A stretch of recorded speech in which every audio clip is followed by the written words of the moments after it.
ఏమిటి ఒంటరిగా కూర్చున్నారు? ఇల్లు వాకిలి లేదా? లేక కావలసిన వాళ్ళు లేరా? ఏమిటలా స్వామీజీలా కూర్చున్నారు? అబ్బా నొప్పిగా ఉంది. నడు, కొంచెం మాట్లాడండి. మాట్లాడితే నోటి ముత్యాలు రాలిపోతాయని భయపడుతున్నారా? నన్ను ఒంటరిగా వదిలి వెళ్తారా? ఏం సార్, ఆడపిల్ల కోరి పలకరిస్తే చులకరగా ఉందా? నా ధోరణే అంత. ఏమిటో మగవాడు కలయబడి మాట్లాడితే పళ్ళు రాలగొట్టాలి అనిపిస్తుంది.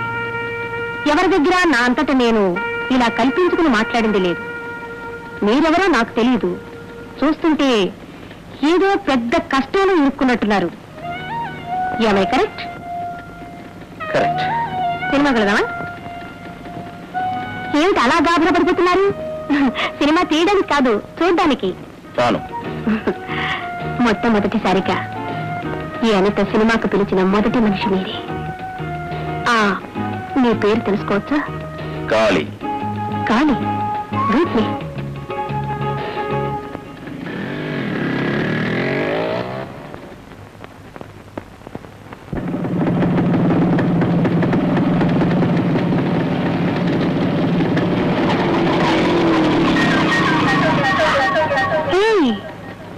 What a surprise!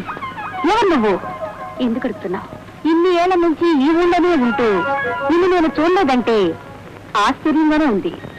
నేను ఇల్లు వదిలి ఎక్కువగా బయటికి రాను. నేను ఇంట్లోనే ఉండను. అవును, నువ్వెవరు? నువ్వు మీ అమ్మ పోలికా? నేను కూడా మా అమ్మ పోలికే అని మా డాడీ మాటి మాటికే అంటుంటారు. కానీ మా డాడీ నాలా ఉండరు. అవును, నువ్వెక్కడుంటున్నావు చెప్పు. మా అమ్మ దగ్గరకు నిన్ను తీసుకువెళ్ళి ఒక గమ్మత్తు చేసి ఆవిడ్ని ఆశ్చర్యంలో ముంచేస్తాను. అడ్రస్ అడ్రస్ అది నీకు అనవసరం. అదంతే. అమ్మో, నాకంటే నీకు పొగరు ఎక్కువగా ఉందే. వస్తా.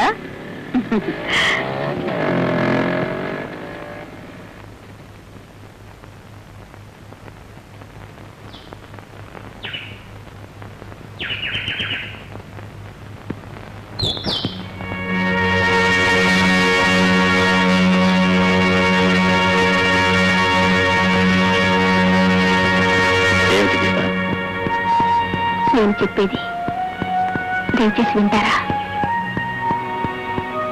మా నాన్న మాట విని ఎవరిని బలి తీసుకోవద్దు.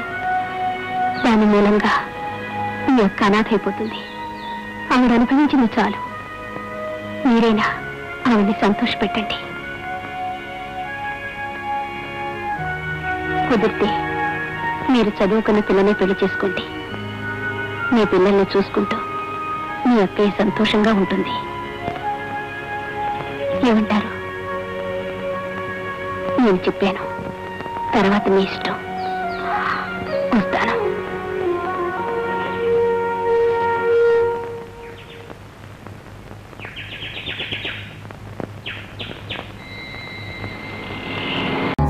Subscribe to our channel. Hey darlings, గంటని click చేయడం మర్చిపోకండి.